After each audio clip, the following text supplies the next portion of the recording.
एका बेवड्या दारुड्या माणसाची बगबग बगबग ऐकतो. तो आज हा दावा करतो तर उद्या तो करतो. तो कधी त्या नवनीत कावत जे आहेत त्यांच्यावर कधी आरोप करतो, कधी देवेंद्र फडणवीसांवर आरोप करतो, कधी गुजरातचा कोण बिल्डर आहे त्याच्या बायकोवर आरोप करतो. म्हणजे त्याला त्याचं निलंबन झालं तसं धनंजय मुंडेवर आरोप करतो. म्हणजे तो असा वेगवेगळ्या लोकांवर आरोप करीत असतो. बरं, त्याचे अर्ध्याच्या पेक्षा जास्त व्हिडिओ हे पिल्यानंतरच असतात, हे अखंड महाराष्ट्र बघतो. तो का निलंबित झाला त्याचे पुरावे आहेत पोलिसांकडे. त्याचा व्हिडिओ व्हायरल झालेला आहे. हा जो रणजित कासले नावाचा माणूस आहे ना, याचा व्हिडिओ व्हायरल झालेला आहे. हा पैसे मागताना गुजरातमध्ये, आणि याच्या अकाउंटला सुद्धा पैसे आलेले आहेत. हा वेगळी वेगळी कारण देतोय. बरं, त्याचं निलंबन झालेलं असून त्याच्यावर मला वाटतं गुन्हे सुद्धा दाखल आहेत. तो जामिनावर बाहेर बहुतेक अंदाजे. तो माणूस गेल्या 1.5 महिन्यापासून बडबड बडबड बडबड, आरोपावर आरोप. हेच सरकार जर महाविकास आघाडीचं असतं, रणजित कासले बाहेर असतं का? रणजित कासलेवर कुठली कुठली कलमं टाकली असती आणि रणजित कासलेला आतमध्ये डांबला असतं मला सांग. रणजित कासले 6 ते 7 वर्ष बाहेर नसता, किमान यांचं सरकार आहे तोपर्यंत तरी, म्हणजे महाविकास आघाडीचं सरकार, इतकी तरतूद केली असती तुझी. आणि त्या केतकी चितळेने फक्त फॉरवर्ड केला होता मेसेज, तिला 3 महिने आतमध्ये राहावं लागलं. 3 महिने. त्या अनंत करमुसे याने फक्त मेसेज केला होता जित्याला.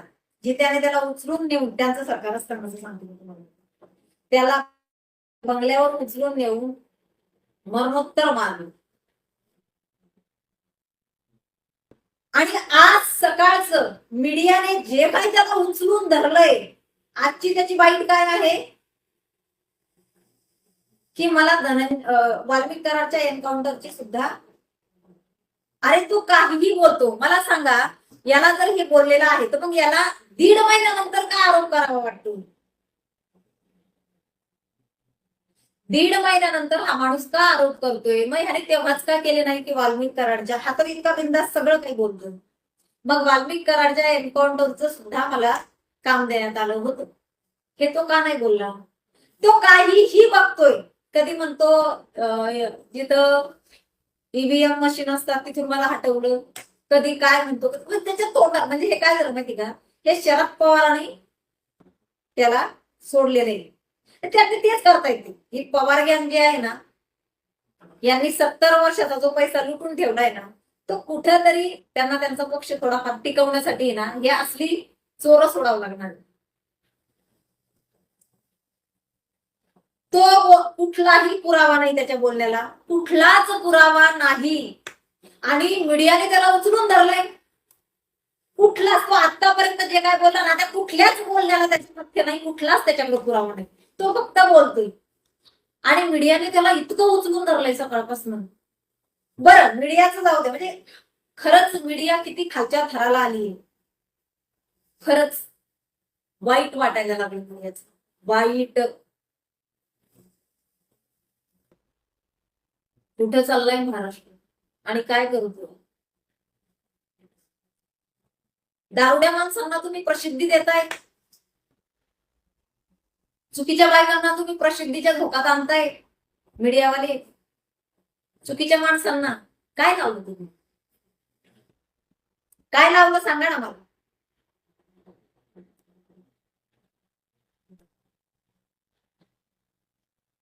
खऱ्याची दुनिया आहे का रे? म्हणजे कायदेशीररित्या ते सरकार चालू आहे तर ते सरकार चांगलं नाही. जे बेकायदेशीररित्या आतमध्ये कोंबत होतं ते सरकार चांगलं होतं. कदाचित हे सरकार मीडियाला पॅकेज देत नसणार आहे आणि त्याच्यामुळे मीडिया इतकी त्या सरकारच्या विरोधात मध्ये ना आग बबुला झालेली आहे, असंच म्हणावं लागेल. की अशा माणसांना तुम्ही प्रसिद्धी देताय.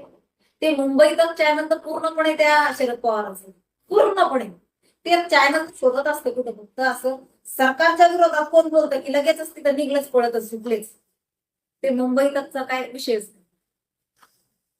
ते काय मला सांगा, ज्या वेळेला ह्या सगळ्या गोष्टी घडल्या तो रणजित कासले काहीही बोलतो. ह्या करुणा मुंडेचं स्टेटमेंट घेतायत त्याच्यावर, त्या सॉरी सॉरी सॉरी त्या करुणा शर्माचं स्टेटमेंट घेतायत त्याच्यामध्ये.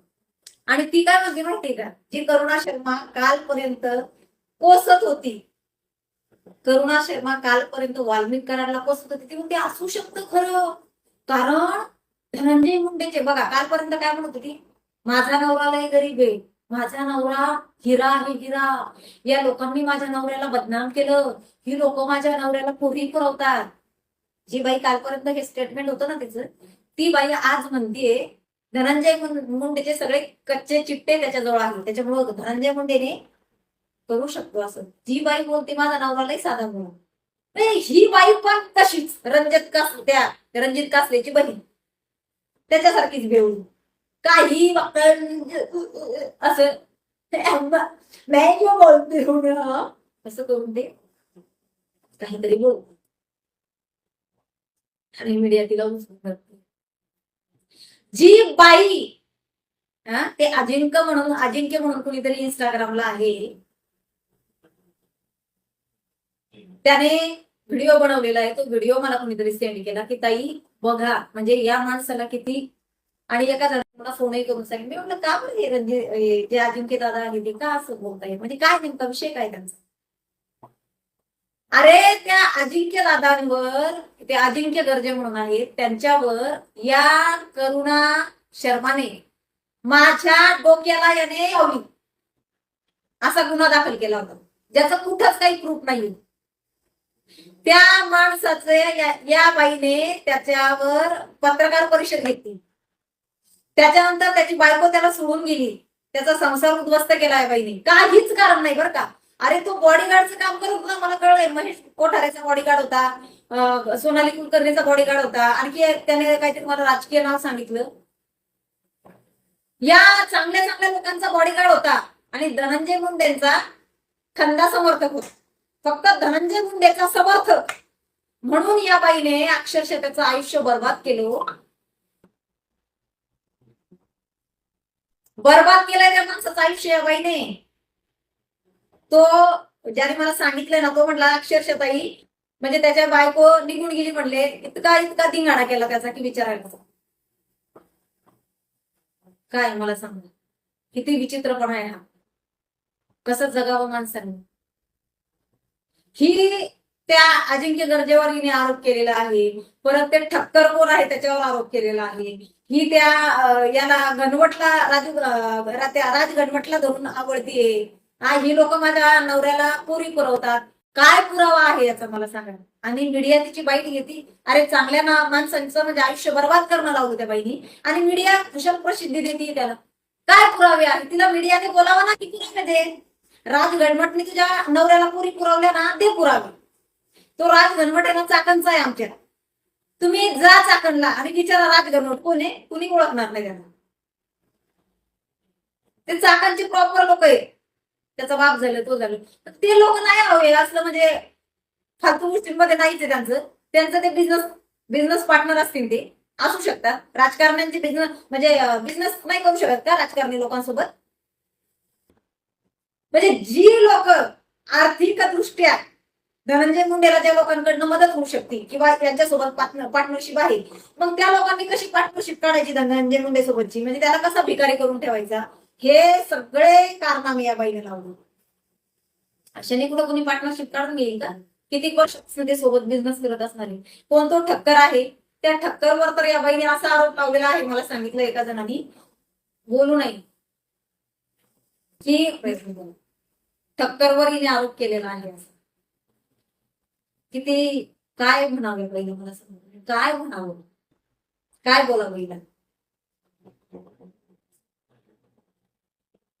लोकांचे आयुष्य बर्बाद करायला लागली ही बाई, आणि हिला खुशाल मीडियाने पुस्तक धरले. वा काय बोलायचं मीडियाला, मला सांग. काय बोलायचं मीडियाला? मीडियाने विचार करावा. तुमच्या या चुकीच्या गोष्टींमुळे न कुणाचं तरी आयुष्य बरबाद होईल. किती मूर्खपणा लावलाय. कुठल्याही गोष्टीला लिमिट असतं. अरे तो अधिकारी जो आहे ना, तो PSI, तो निलंबित आहे. त्याच्यावर आरोप आहे, त्याच्या खात्यावर पैसे आलेले आहेत धडधडीत. तो गुजरातला काही लोक घेऊन येणार, तिथं ब्लॅकमेल करायला गेला होता. त्याच्यावर तिकडं काहीतरी मला असं वाटतं गुन्हे सुद्धा दाखल झालेले आहेत गुजरातला सुद्धा. तू दररोज बघा बघा बघा बघा बघा मला आधी एवढी ऑफर आली. दे ना रेकॉर्डिंग, दे ना रेकॉर्डिंग, दे ना तू. मला आज फोन आला होता, आज ब्रेकिंग न्यूज, मला फोन आला होता, मला इतक्या करोडची ऑफर आली, मला म्हणतात तुला काय पाहिजे ते घे, मला म्हणतात तू रुजू हो, मला. आणि याच्यावर विश्वास ठेवावा लोकांनी. काय लावलं, काय लावलं.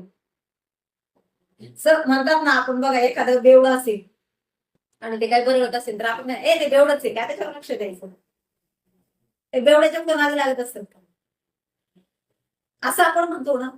पण या बेवड्याच्या नादी लागली व्हिडिओ आणि या बेवड्याला उचलून धरले. बेवड्याने दारूमध्ये बनवलेले व्हिडिओ सुद्धा मीडिया त्यांच्या चॅनलला टाकते. म्हणजे मीडियावर इतकी वाईट वेळ आहे आणि या बेवड्याने महाराष्ट्र नासून ठेवलेला आहे.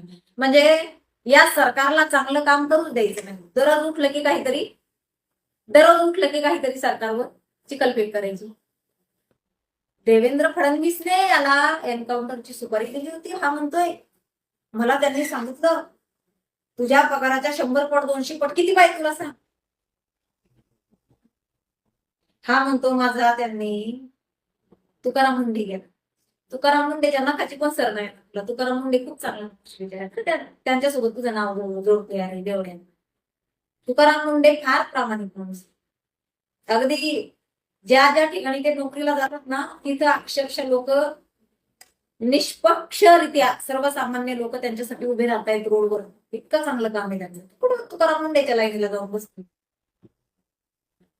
करोडोमध्ये एखादा तुकाराम मुंडे सारखा जन्माला येतो आणि हा म्हणतो माझा तुकाराम मुंडे केला त्यांनी, माझी 10 ठिकाणी बदली केली त्यांनी. कठीण आहे, कठीण आहे. तुकाराम मुंडेला सुपारीचं पण वेशन नसेल.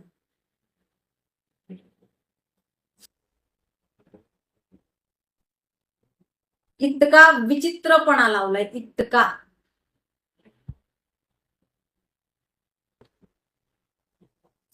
फार म्हणजे खरंच महाराष्ट्र नासून ठेवलाय.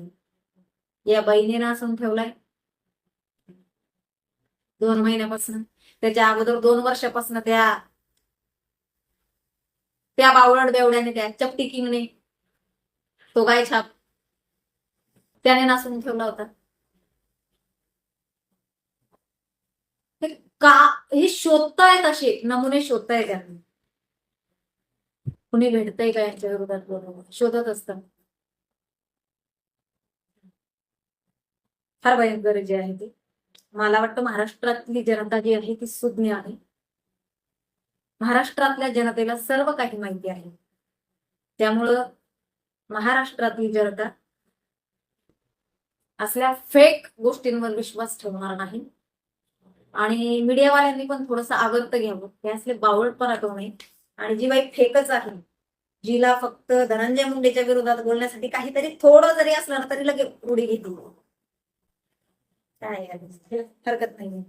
तर असे लोकांचे आयुष्य बरबाद करू नका, हेच मी म्हणेन. त्या बाईच्या, मूर्ख बाईच्या नादी लागून लोकांचे आयुष्य बरबाद करू नका रे बाबा. चल हरकत. मस्त राहा, स्वस्त राहा, जगाने जगुद्या. उद्या पुन्हा नवीन विषय घेऊन तुमच्या समोर येणार. तोपर्यंत तुमची संगीता ताईला श्री स्वामी समर्थ. जय हिंद, जय महाराष्ट्र, जय हिंद.